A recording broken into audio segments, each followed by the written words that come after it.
तो the रिनकार्नेटेड emperor के पिछले एपिसोड में हमने देखा था कि सायन के फादर ने उसे बहुत सारे ब्लू क्रिस्टल दिए थे ताकि वो अपने आगे के खर्चे और अपना एडमिशन स्टार एकेडमी में आसानी से करा पाए। और अब आगे तो एपिसोड के स्टार्टिंग में हमें ट्रेजर हाउस का सीन दिखाया जाता है, जहाँ पर हम टीचर यून, सायन और कुछ डिसाइपल को देखते हैं जो कि इस ट्रेजर हाउस में घूम रहे थे, जिनमें से एक डिसाइपल दूसरे डिसाइपल को बोल रहा था कि यह ट्रेजर हाउस किसी पैलेस से कम नहीं है। मैं यहाँ पर जब भी आता हूँ मुझे लगता है कि जैसे मैं एक बहुत बड़ा रिच फैमिली से बिलोंग करता हूँ, क्योंकि यहाँ पर चारों तरफ बहुत ही प्रीशियस मेटल और स्पिरिट टूल रखे हुए हैं। जिसके बाद पर दूसरा डिसाइपल भी एग्री करता है। जिसके बाद हम सायन और टीचर यून को देखते हैं, जहाँ पर सायन टीचर यून से पूछ रहा था कि हम लोग तो अभी किंग जाओ सिटी में जाने वाले थे, तो अभी हम लोग इस ट्रेजर हाउस में क्या कर रहे हैं। जिस पर टीचर यून इसे बताती हैं कि इस किंगसान टाउन से किंग जाओ सिटी बहुत दूर है और अगर तुम उस सिटी में दौड़ कर भी जाओ तो तुम्हें 1 महीने लग जाएंगे, जितना टाइम हम लोग के पास अभी नहीं है, क्योंकि एडमिशन बहुत ही जल्द शुरू होने वाले हैं। इसलिए मैं तुम्हें इस ट्रेजर हाउस में लाई हूँ, क्योंकि इस ट्रेजर हाउस में एक टेलीपोर्टेशन वॉइड एरे फॉर्मेशन है, जिसके यूज से हम पलक झपकते ही किंग जुआन सिटी में पहुंच जाएंगे। जो जानकर सायन काफी हैरान होता है, क्योंकि ऐसा ट्रेजर हाउस हर एक सिटी के स्टेट में मौजूद है, जिसकी वजह से यह वॉइड एरे फॉर्मेशन हमें उस सिटी में पहुंचा सकता है। जो लोग ऐसी बातें कर ही रहे थे कि तभी उनके सामने एल्डर चैन और फ्यूरी आ जाते हैं, जिन्हें देख टीचर यून एल्डर चैन को एक पोटली भर के पैसे देती हैं और बोलती है हमें वो टेलीपोर्टेशन वॉइड एरे फॉर्मेशन का यूज करना है। जिस पर एल्डर चैन फ्यूरी को इशारा करते हैं, जिनका इशारा पाकर फ्यूरी एक बड़े से जेड को लेकर एक दीवार में खाली जगह में फिट करता है, जिसके फिट करते ही सायन, टीचर यून और उन डिसाइपल के नीचे एक एरे फॉर्मेशन बन जाता है, जो कि वही फॉर्मेशन होता है जिसकी बातें अभी वो लोग कर रहे थे।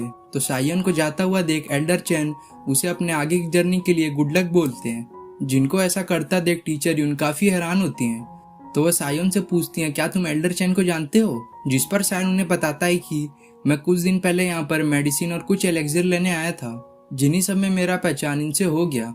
जिसके बोलते ही वो फॉर्मेशन उन्हें किंग जाओ सिटी में टेलीपोर्ट कर देता है। जिसके बाद हम उस सिटी को देखते हैं, जो सिटी काफी बड़ी और काफी क्राउडेड थी, जहाँ घूमते हुए टीचर यून सायन को बताती हैं कि इस सिटी में बहुत ही पावरफुल फैमिली रहती हैं, जिनका सपोर्ट अगर किसी को मिल जाए तो उस पर कोई भी अटैक करने का सोच ही नहीं सकता। जो लोग बातें कर ही रहे थे कि एक डिसाइपल को आसमान में एक रेड फिनिक्स दिखती है, जिस पर वो सभी को उसके बारे में बताने लगता है। जिसके बाद हम उस रेड फिनिक्स को देखते हैं, जो कि काफी ब्यूटीफुल और काफी बड़ी होती है, जो उन सबको देखकर काफी उनके पास से गुजरती है। जिसको सायन अपने आंखों के सामने देखकर काफी हैरान होता है, क्योंकि उसने इस फिनिक्स के बारे में बस किताबों में ही पढ़ा था और आज वो अपने सामने उसे देख पा रहा है। जिसके जाने के बाद वहां पर 2 बंदे आते हैं, जो कि बंदे काफी बदमाश होते हैं, क्योंकि उनके सामने जो भी आ रहा था वो उन सबको गिराते हुए आगे बढ़ रहे थे।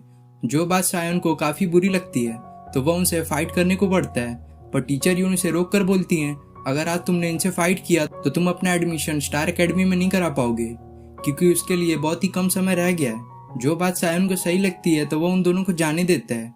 जिसके बाद हम स्टार एकेडमी कंपटीशन एरिया को देखते हैं, जहाँ पर बहुत सारे डिसाइपल इकट्ठे हुए थे, जो कि अलग अलग कॉलेज से बिलोंग करते थे।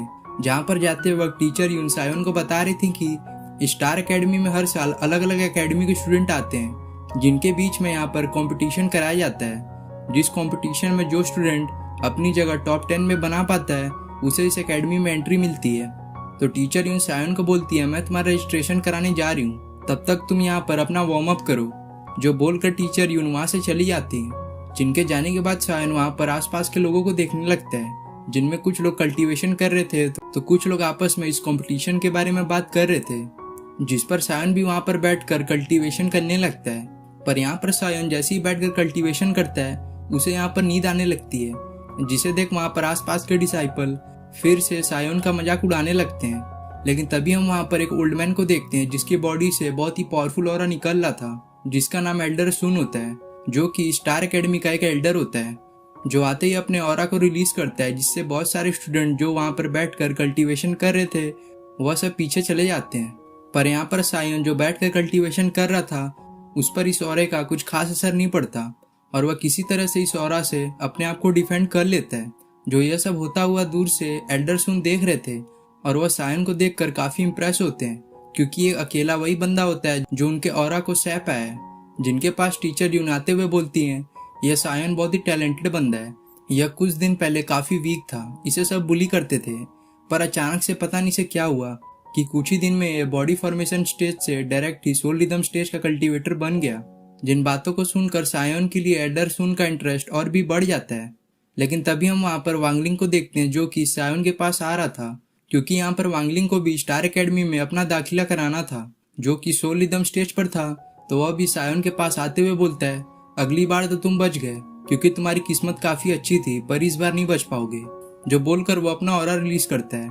तो सायोन भी कहाँ पीछे होने वाला था, तो वह भी अपना ऑरा रिलीज करता है, जिससे वहां पर एक समय के लिए काफी तेज एनर्जी रिलीज होती है, जिससे जो स्टूडेंट एल्डर सुन के ऑरा से इफेक्ट हुए थे वह बेचारे अभी उठ ही रहे थे कि वह सायोन के ऑरा को रिलीज करते ही वापस से नीचे गिर जाते हैं। जिनको ऐसा करता देख एल्डर सुन अनाउंस करते हैं कि कंपटीशन अब स्टार्ट होता है और यहाँ पर जितने स्टूडेंट ने भी इस कंपटीशन में भाग लिया है उन सबको एक टोकन दिया जाएगा, जिनको टोकन देने के बाद एक फॉरबिडन प्लेस पर टेलीपोर्ट किया जाएगा, जहाँ पर स्टूडेंट उस टोकन के लिए आपस में लड़ेंगे और आखिरी में जिस स्टूडेंट के पास सबसे ज्यादा टोकन हुआ उस स्टूडेंट को इस एकेडमी में एंट्री दे दी जाएगी। जिनके ऐसा करते ही सभी स्टूडेंट लाइन में लग जाते हैं और उन सभी को एक एक टोकन देकर उस फॉरबिडन एरिया में भेज दिया जाता है। जिसके बाद हम उस फॉरबिडन एरिया को देखते हैं जहाँ पर दो बंदे पहले से ही किसी के लिए घात लगाकर बैठे थे, पर उनकी फूटी किस्मत क्योंकि उनके सामने सायोन टेलीपोर्ट होकर आता है, जिसको दो बंदे कमजोर समझकर उस पर तुरंत ही अटैक करते हैं ताकि वह उसका टोकन ले सकें। लेकिन जब वो दो बंदे देखते हैं कि यह सायोन है जिसने एल्डर सुन के ऑरा को सह लिया था, तो काफी डरने लगते हैं क्योंकि उन्हें पता होता है कि यहाँ पर सायोन बहुत ही स्ट्रॉन्ग कल्टीवेटर है।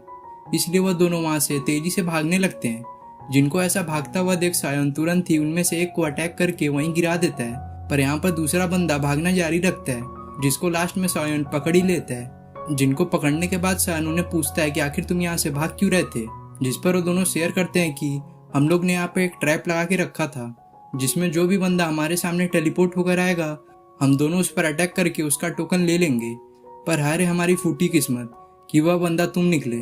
जिसके बाद वो दो बंदे यह भी इंफॉर्मेशन शेयर करते हैं कि यहाँ पर बहुत सारे लोगों ने आपस में टीम अप किया है ताकि वह दूसरे स्टूडेंट का टोकन बहुत ही आसानी से ले सकें। जिनकी बातों को सुनकर सायोन उनका टोकन लेकर उन्हें छोड़ देता है। जिन दोनों बंदों से सायोन थोड़ा आगे आकर एक प्लान के बारे में सोचता है, जिसके बाद हम सायोन को एक बूढ़े आदमी के रूप में देखते हैं जो कि एक डंडे के सहारे लंगड़ाते हुए आगे बढ़ रहा था। और यहाँ पर सायोन ऐसा इसलिए कर रहा था ताकि बाकी बंदे समझे कि वह वीक है, जो समझकर वो लोग तुरंत ही उस पर अटैक करने को बढ़ेंगे। और यह प्लान सायोन का वर्क करता भी नजर आता है, क्योंकि जब सायोन ऐसे ही लंगड़ाते हुए जा रहा था तभी उसके पास 3 बंदे आते हैं जो बोलने लगते हैं, अरे ओल्ड मैन, हमें अपना टोकन दे दो और हम तुम्हें यहाँ से जाने देंगे। पर उन सबको क्या पता था ये सब सायोन का एक प्लान था, जिसका वो लोग पता लगा सके उससे पहले ही सायोन उन तीनों बंदों को बहुत ही बुरी तरह से मारता है और उनका टोकन भी लास्ट में ले लेता है। जिसके बाद हमारा सीन वांगलिंग और सारा की ओर शिफ्ट होता है, जो लोग कुछ और डिसाइपल के साथ आपस में डिस्कस कर रहे थे कि यहाँ पर हम सायोन को इस कंपटीशन को जीतने नहीं देंगे, जिसमें वो प्लान बनाते हैं कि हम लोग अलग अलग होकर पहले सायोन को ढूंढेंगे। जिसके बाद हम में से जिसको भी वो मिल जाएगा वह एक इशारा देगा, जो इशारा पाते ही हम सब लोग उसे धर दबोचेंगे। जो प्लान बनने के बाद वह सब अलग अलग हो जाते हैं, पर यहाँ पर सारा वांगलिन से बोलती है कि यह कंपटीशन काफी हार्ड होने वाला है, इसलिए हमें यहाँ पर सायोन के साथ टीम अप कर लेना चाहिए, जिससे हमारी जीतने की परसेंटेज बढ़ जाएगी। पर वांगलिंग तो पहले से ही सायोन पर भड़का हुआ था, इसलिए वो सारा को धक्का देते हुए बोलता है, तुम ही जाओ उसके पास, मैं सबके लिए अकेला ही काफी हूँ। जो बोलकर वह सारा को छोड़कर वहां से चला जाता है। जिसके बाद हम सायोन को देखते हैं जो अभी भी बूढ़े आदमी का एक्टिंग करते हुए आगे बढ़ रहा था, लेकिन तभी वो अपने सामने सारा को देखता है, जिसे देख सारा तुरंत ही वहां से अपनी जान बचाने के लिए भागने लगती है, क्योंकि उसे पता होता है कि आज सायोन उसे छोड़ेगा नहीं। जहाँ भागते हुए सारा सभी को बताने के लिए कि उसे सायोन मिल गया है, वह एक क्रैकर को हवा में उछाल देती है, जो कि काफी तेजी से वहां पर ब्रस्ट करता है। पर तब तक सायोन ने भी सारा पर अटैक करके उसे नीचे गिरा दिया था। तो सायोन उसके पास जाते हुए बोलता है, आज तुम कहाँ भागोगी, मैं भी देखता हूँ। उस दिन तो तुमने मुझसे वो ब्लू क्रिस्टल छीन लिया, पर आज मैं तुमसे उसका बदला जरूर लूंगा। जिससे सारा समझ जाती है कि सायोन आज उसे छोड़ेगा नहीं, इसलिए वो एक्टिंग करते हुए बोलती है, वो सब प्लान वांगलिंग का था, मैं तो बस उसकी हेल्प कर रही थी। एक तुम ही तो हो जो मेरी कदर करता है और मुझे हमेशा सपोर्ट करता है, और मैं अपनी पिछली गलती के लिए तुमसे माफी मांगती हूँ। और वैसे भी हम इतने पुराने दोस्त हैं, तो क्या तुम मुझे उसके लिए माफ नहीं कर दोगे। जो बोलते हुए सारा एक नाइफ निकाल कर सायोन पर उससे अटैक करती है, पर यहाँ पर सायोन तो इसके लिए पहले से ही तैयार था। तो सायोन तुरंत ही सारा का हाथ पकड़ लेता है, जिससे वह नाइफ सायोन को हिट नहीं कर पाता।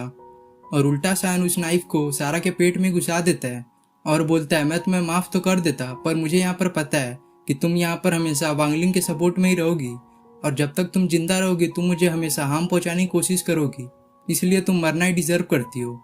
जिसके बोलते ही वहाँ पर बहुत सारे डिसाइपल सायन की तरफ बढ़ने लगते हैं जो कि सारा के उस इशारे की वजह से आए थे।